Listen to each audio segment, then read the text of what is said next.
ways in which cloud services are deployed, cloud would not succeed. There are additional issues of compliance regulatory concerns. There is no one compliance through which cloud provider can provide his services to all organizations. If you want to provide your cloud services to financial organizations, you have to be FISMA compliant for financial institutions. If you as a cloud provider would want to provide your cloud to healthcare industries, you have to be HIPAA accredited. PCI for payment card industry, SOX for others, to make sure that your data is safe. So there is no one compliance or one regulatory authority which will make sure that your cloud is available for all kinds of organizations. There are many kinds of compliance. So one size of cloud does not fit all, or rather one cloud does not fit all. This is an additional issue as far as security is concerned.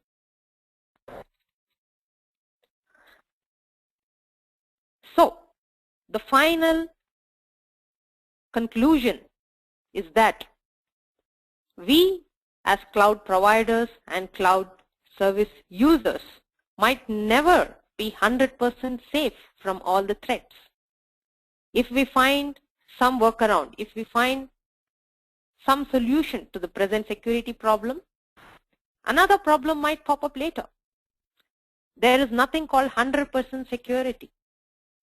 There would always be some or other loophole through which some or other hacker could target our business. If they are persistent enough, if they are knowledgeable enough, ultimately they might get to us. They might get to our data. So what do we do? As written here, security is not a process. Security is a process, sorry.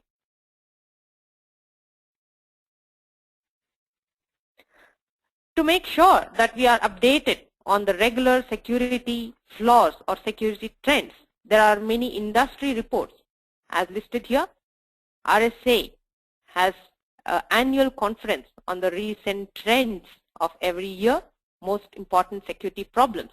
So we might want to update ourselves on the most recent and most important cyber crimes or data breaches or other threat reports to keep ourselves ready.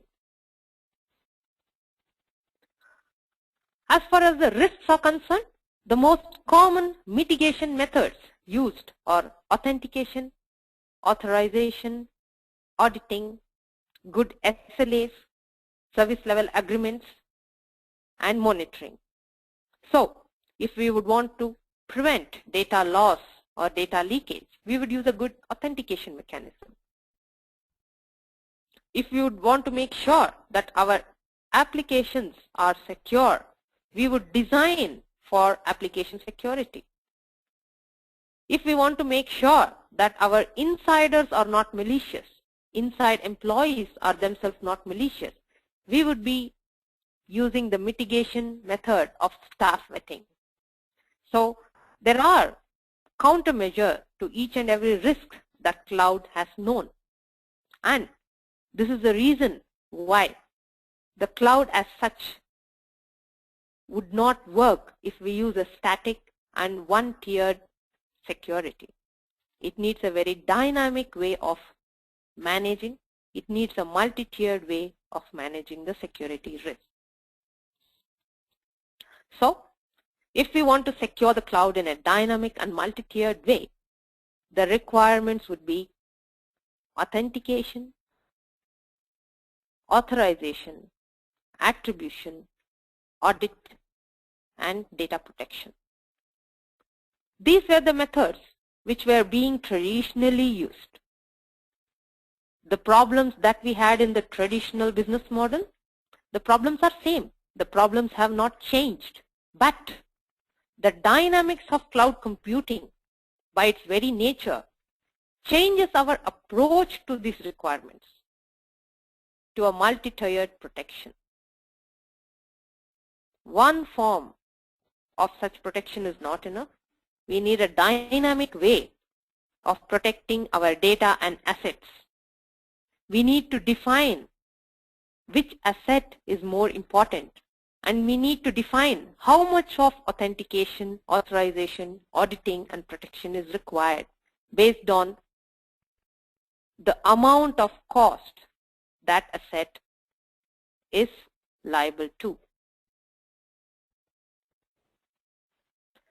If we map such a model to the metal, the cloud model from its IaaS, PaaS, and SaaS, from the bare hardware, middleware, and applications on those operating systems, can be formed into a security control model where the IaaS part consists of the physical, compute and storage, network. The PaaS includes the management of all these underlying different kinds of network, hardware, and the software consisting of applications and data which is stored over IaaS and PaaS. So the security control model has to be tiered in such a way that it is able to counter these attacks on IaaS, PaaS, and SaaS. And the models for this compliance to make sure that a provider is in fact securely providing the services is done by PCI, SOX, GLBA or FISMA and HIPAA. If we map the same cloud to regulations, we find that the cloud workload from the hardware, platform and application part can be monitored or made secure by using tools such as physical security for the hardware, log management and file entry, intrusion detection systems, intrusion prevention systems for the IaaS part. We can use identity and access management, configuring management for the platforms, and for the applications deployed on these infrastructure and platforms, we would be using monitoring, encryption, VPN, and scanners. These would be the security tools used for all these three kinds of services. And the same regulations of PCI, SOX, FISMA, HIPAA would be regulating and making sure that these tools work properly and they work well, and the service provider is able to provide the service in a secure and safe manner. So, as a final conclusion, the cloud by its nature is dynamic. So the security for the cloud should be dynamic as well. The most important vectors of attack, the email, web, and file, should be provided safety. We have to define the minimum and maximum amount of security on a dynamic way for every email, web, and file that is stored or that is being transmitted on the cloud.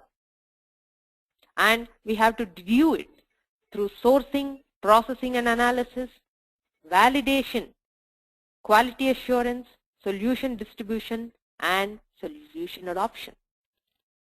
This should be done in a plan, build, and run scope so that the customers of the cloud would be having protection and a smart protection for all the problems that cloud presents today, and make sure that they would be able to leverage cloud and the services that come with cloud to improve their business, improve their innovation, and grow through cloud.